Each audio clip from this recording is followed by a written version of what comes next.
Namo Sang Hyang Adibudaya, Namo Buddhaya.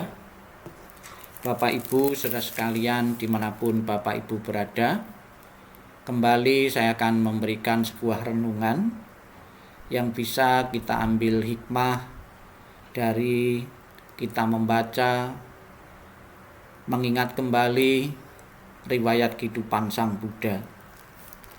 Disebutkan di dalam riwayat kehidupan Sang Buddha, Mara menggoda pertapa Siddhartha. Dalam perjalanan menuju Gaya, di tepi sungai Niranjara, pertapa Siddhartha melempar mangkuknya ke tengah sungai dan berkata, "Kalau memang waktunya sudah tiba, mangkok ini akan mengalir melawan arus dan tidak mengikuti arus." Terjadilah keajaiban karena mangkok itu ternyata mengalir melawan arus. Di Gaya, pertapa Siddhartha duduk bermeditasi di bawah pohon Bodhi menghadap ke timur. Ia bertekad untuk tidak bangun dari tempat itu sebelum mencapai cita-citanya. Pada waktu itulah muncul Mara, dewa hawa nafsu, untuk menghalangi usaha pertapa Siddhartha. Mara datang dengan bala tentaranya yang sangat besar, sehingga para dewa yang ada di sana menyingkir ketakutan. Tinggallah pertapa Siddhartha sendiri, yang hanya berlindung kepada kesempurnaan kebajikan atau paramita yang telah dilakukannya dalam masa-masa sebelumnya. Usaha Mara gagal. Dengan putus asa, Mara melemparkan senjata andalannya ke arah pertapa Siddhartha. Tetapi senjata itu berubah menjadi payung indah yang menaungi kepala pertapa Siddhartha. Itulah Bapak Ibu riwayat kehidupan Sang Buddha di saat detik-detik akan mencapai penerangan, mendapatkan godaan yang luar biasa dari Mara penggoda.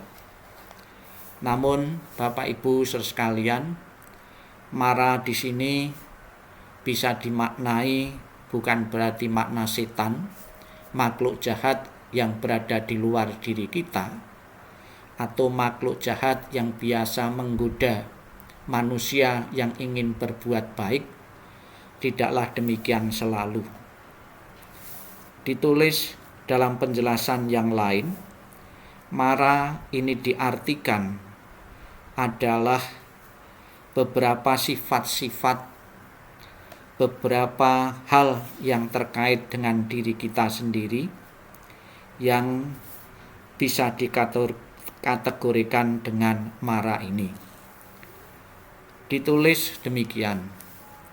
Kemudian pertapa Gotama melakukan meditasi anapanasati, yaitu meditasi dengan menggunakan objek keluarnya masuk napas.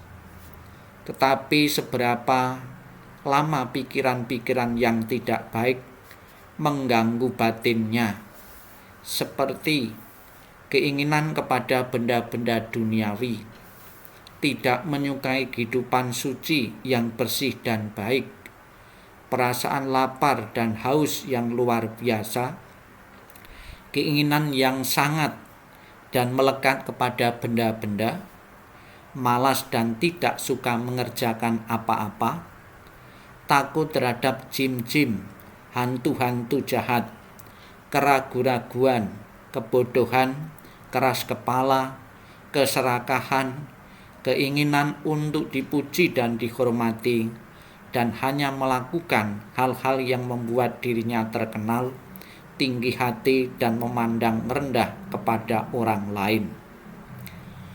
Perjuangan hebat dalam batin pertapa Gotama melawan keinginan dan nafsu-nafsu tidak baik dalam buku-buku digambarkan sebagai perjuangan melawan dewa Mara yang jahat Bapak Ibu Saudara sekalian yang saya hormati, untuk mencapai tujuan yang tinggi, untuk mencapai tujuan yang besar, harapan besar, tentunya juga perlu pengorbanan dan perjuangan yang besar pula. Tidak sedikit di saat seseorang, bahkan kita sendiri, di saat kita mempunyai keinginan, di saat kita mencita-citakan sesuatu atau punya harapan-harapan, kandas di tengah jalan karena kita tidak tahan terhadap godaan mara. Mara ini bisa dikelompokkan menjadi dua. Bisa mara penggoda itu datang dari luar memang, namun lebih banyak mara itu sebetulnya datang dari dalam diri kita sendiri.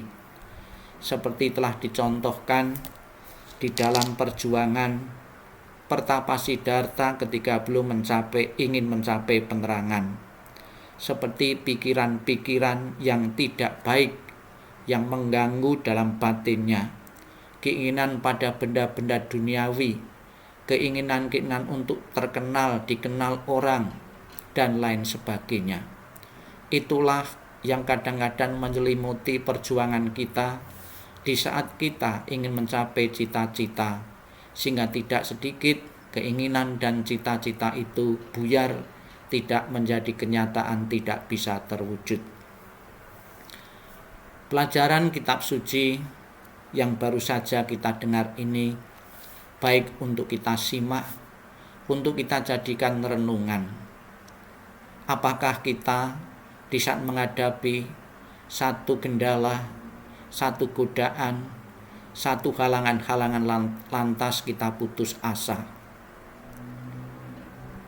Pernahkah kita merasa malu ketika kegagalan itu setiap saat datang pada kita tanpa kita mengadakan evaluasi diri, tekad untuk merubah, tekad untuk mengevaluasi hal-hal yang sudah kita kerjakan dan belum mendapatkan keberhasilan.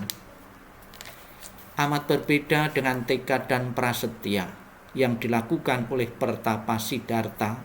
Ini sungguh sangat luar biasa. Ditulis demikian, dengan disaksikan oleh bumi, meskipun kulitku, urat-uratku dan tulang-tulangku akan musnah dan darahku habis menguap, aku bertekad untuk tidak bangun dari tempat ini sebelum memperoleh penerangan agung dan mencapai nibbana. Bapak Ibu Saudara sekalian yang saya hormati, ketika kita sebagai anggota wihara, sebagai pengurus, ketika dipercaya, ditunjuk oleh teman sedharma untuk menjadi pengurus, tidak sedikit ketika kepengurusan itu belum selesai, kita mengundurkan diri karena kita tidak tahan terhadap ejekan, celaan, maupun komentar-komentar yang dilontarkan orang lain kepada kita. Kita lupa bahwa kita membantu keorganisasian keagamaan ini demi kejayaan agama, demi keberhasilan agama itu bisa berkembang. Perlu pengorbanan dari setiap umatnya. Namun tidak sedikit umat yang ditunjuk, yang dipercaya, itu tidak mendapatkan, tidak mewujudkan impian dan harapan-harapan dari segenap umat. Akibatnya, para umat yang telah menunjuk timbul kekecewaan, timbul ketidakpuasan. Melalui renungan ini, marilah Bapak Ibu, bagi siapapun umat Buddha yang telah ditunjuk oleh umat Buddha untuk menjadi pengurus majelis, pengurus wihara, maupun lembaga-lembaga di dalam agama Buddha, marilah kita bertekad seperti tekad yang telah ditunjukkan oleh Sang Buddha. Dengan tekad yang kuat dan selalu dipegang dan jadikan satu pijakan untuk melangkah, saya yakin keberhasilan itu akan bisa terwujud. Semoga segenap umat Buddha dimanapun berada mempunyai kesadaran untuk membangun, untuk bergotong royong, untuk kerjasama demi mewujudkan harapan-harapan umat Buddha menjadi umat Buddha yang mempunyai pengertian dan pemahaman tentang agama Buddha yang memadai dan akhirnya bisa merealisasi kenibbana. Semoga Tuhan Yang Maha Esa, Sang Yang Adi Buddha, Tuhan Yang Maha Esa, para Buddha, Bodhisattva dan Mahasatwa selalu memberikan berkah pelindungan kepada kita semua. Sabbe sata bhavantu sukhitata. Semoga semua makhluk hidup berbahagia dan sejahtera. Sadu, sadu, sadu.